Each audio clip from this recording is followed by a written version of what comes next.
Morning. দেখো সকালবেলা উঠে দেখি কত রোদ উঠেছে, আর ভোরবেলা থেকে মানে 3টে থেকে নিয়ে 4টে অবধি কত পরিমাণে বৃষ্টি হয়েছে। দেখো এখন তবু একটু রৌদ্র উঠেছে, আর এই যে দেখো জলে জল হয়ে গেছে সব।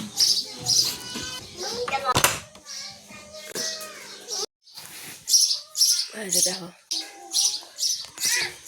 বাজে 8টের মতো, বাসি কাজগুলো করতেই আছি। সকালে উঠেই মনের মধ্যে একটা চিন্তা থাকে, আজ কী দিয়ে সকালটা শুরু হবে, কাপড় কাচা না বাসন মাজা না রান্না বান্না। এই চিন্তা করতে করতে ঘুমোতে যাই, আর ঘুম থেকে উঠে দেখি যা সকাল হয়ে গেছে, তার মানে আবার জীবন যুদ্ধটা শুরু করতে হবে, তাই না? আর আমাদের স্বামীরা মানে যাদের স্বামী ধরো বাইরে যায় সকালে উঠে কাজে, তাদের তো সকালবেলাটা একটু বেশি প্রেশার হয়, তাই না? কাজের ক্ষেত্রে বলো, রান্না বান্নার খেলো, সমস্ত কিছুই। তো hello everyone, good morning and welcome back to new video. কেমন আছো সকলে? আশা করছি ভালো আছো। এইভাবেই আমাদের বছর কা বছর দিনের পর দিন চলে যায়, তাই না? কত ভালোবাসা দিয়ে এক একটা দিন শুরু হয়, আর কত ক্লান্তি দিয়ে দিনটা শেষ হয় বলো তো। সত্যি এই যে দেখছো, ঘুম থেকে উঠেই একদম ব্রাশ না করিনি, কিচ্ছু করিনি, আগেই কাজ কাজ আর কাজ। ভাবলাম চলো কাপড়গুলো ওইদিকে ভিজিয়ে দিই, আগে বুদ্ধি করে কাজ করতে হয়, কাপড়টাও যাতে ভিজে নোংরাটা ঠিক মতো বের হয়, আর এদিকে আবার বাসনগুলোও ধুয়ে নিলাম চটপট করে। ব্রাশ করারও সময় নেই, একটু পরে সময় করে ব্রাশ করব, কারণ আগে কাজগুলোকে গুছিয়ে নিই। মটরের জল একদমই অল্প, বাড়িতে আমাদের প্রচুর লোক জানো তো, তাই সবসময় চেষ্টা করি জলটাকে একটুখানি সংরক্ষণ করার। এই যে 1 বালতি জল নিয়ে যাবো আর 1 জগ জল। এই যে গল্পটা এমন হবে জীবনের, কে জানতো বলো তো? জীবনের গল্পটা হয়তো আরও অন্যরকমও হতে পারতো, কিন্তু কি করবে, কপালে যেটা থাকে সেটাই হয়। আর এইটাই হচ্ছে আমাদের জীবন, যেখানে নিয়ে যাবে টেনে সেখানেই গিয়ে সারা জীবনের মতো আবদ্ধ থেকে তোমাকে সেই দায়িত্ব, কর্তব্য, ভালোবাসা সমস্ত কিছু কিন্তু পরিপূর্ণভাবে পালন করতে হবে।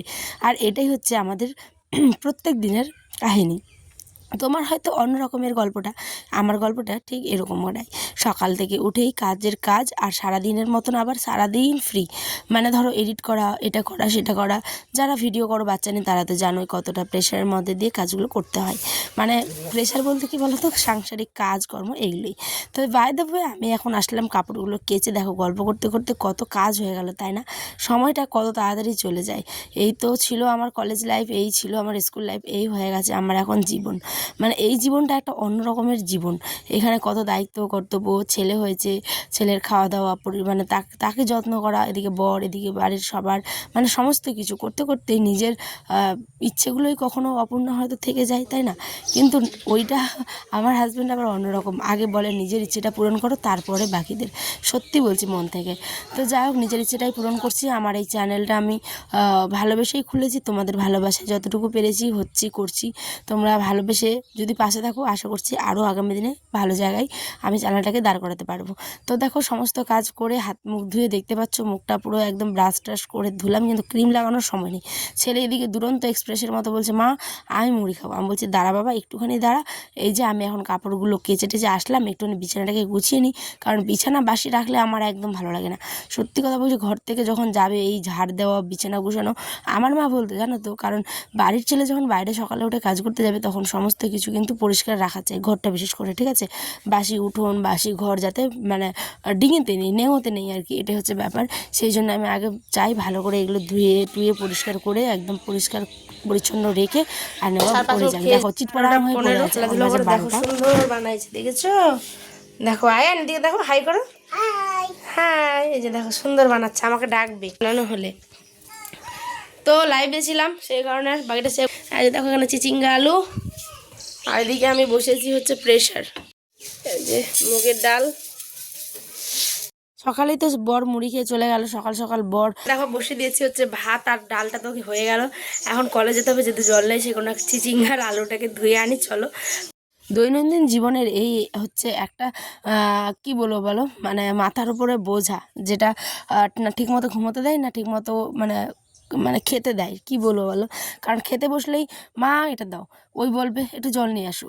এই করতে করতে খাওয়াটা আমি দাঁড়িয়ে দাঁড়িয়েই কোনো দিন খেয়ে নিই, একদম সত্যি কথা বলছি বন্ধুরা, জানো, কোনো দিন একদম দাঁড়িয়ে দাঁড়িয়েই খেয়ে নিই, এমনটা হয়।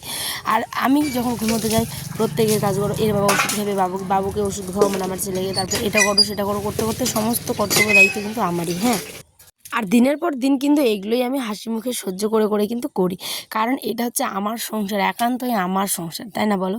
তাই আমার সংসারে তো আমি গিন্নি, আমি রানী, আমিই হচ্ছে সমস্ত কিছু, তাই না? দাসী বলতে পারো। তাই আমি কিন্তু করি ভালোবেসে। আর এইগুলো নিয়ে কিন্তু কোনো অভিযোগ করার মতো কাউকে আমি বলি না, কাউকে কিছু না। কাকে অভিযোগ করবো বলো তো? হ্যাঁ, অনেকে বলে হ্যাঁ কেন করিস এত কিছু, এত কিছু কী করে সামলাস? আমি তাদের একটাই কথা বলি হাসি মুখে শুধুমাত্র, যে দেখো এটা একটা প্রত্যেকের মেয়েরই সংসার করতে কে না ভালোবাসে বলো তো? আর সংসারী মেয়েরা কিন্তু এরকমই হয়, চটপট করে কাজ করে, ব্যস্ত ছুটন্ত, মানে এরকমই। আর এখন তো আমার মানে অভিযোগ করারও কেউ নেই, এখন তো আমি মানে সবার অভিযোগগুলো শুনি আর কি, এই হচ্ছে ব্যাপার। তো যাই হোক, অনেকে অনেক কিছু বলবে, কেউ কিছু নেগেটিভভাবে নিও না, এটা জাস্ট একটু গল্প করলাম তোমাদের সাথে, মনের কথাটুকু শেয়ার করলাম, কারণ তোমরা আমার এক পরিবার, তোমাদের ছাড়া আমি মানে কাউকে বলতে পারি না এই কথাগুলো, জানো? এখন বাজে 1টার মতো, চলো রান্না বান্না করতে করতে বর চলে এসছে ওদিকে, ছেলেকে স্নান করাতে নিয়ে গেল। আর এখানে ডালটা চোখে নিলাম, আর ভাজা ভাত তো দেখতেই পেলে, সিম্পল আজকে আমাদের দুপুরের লাঞ্চ। হ্যাঁ, আসে তবে দেখা হবে নেক্সট ব্লগে। আর একটা কথা বলতে তো ভুলেই গেছি বন্ধুরা, আমি কিন্তু লাইভ করছি কয়েকদিন হলো, তোমার চ্যানেল লাইভগুলো দেখতে পারো, ঠিক 10:30টার দিকে আসি। আর ব্লগগুলো তোমরা দেখছো, তার জন্য অনেক থ্যাংক ইউ সো মাচ। আর বেশি বেশি করে ব্লগটা শেয়ার করে, যাতে তোমাদের মতো আরও অনেক বন্ধুরা আমার পাশে থাকে, দেখতে পারে, এটা হচ্ছে ব্যাপার। আর দেখো, খাওয়ার পরে আবার 1 ঢিপ বাসন আছে, দেখলে কত বাসন, দিনে 4-5 বার বাসনই ধুতে হয়। তো যাই হোক, বাসন টাসন ধোয়া টোয়া কমপ্লিট। এবার আমি দেখো ওরা কি সুন্দরভাবে ঘুমিয়ে দিয়েছে বাবুদের, এখন 2টা বাজে, আমি এখন খাবো, স্নান করে আসলাম সবে। তো দেখা হবে নেক্সট ব্লগে, ততক্ষণ ভালো থেকো, সুস্থ থেকো সবাইকে, I love you so much.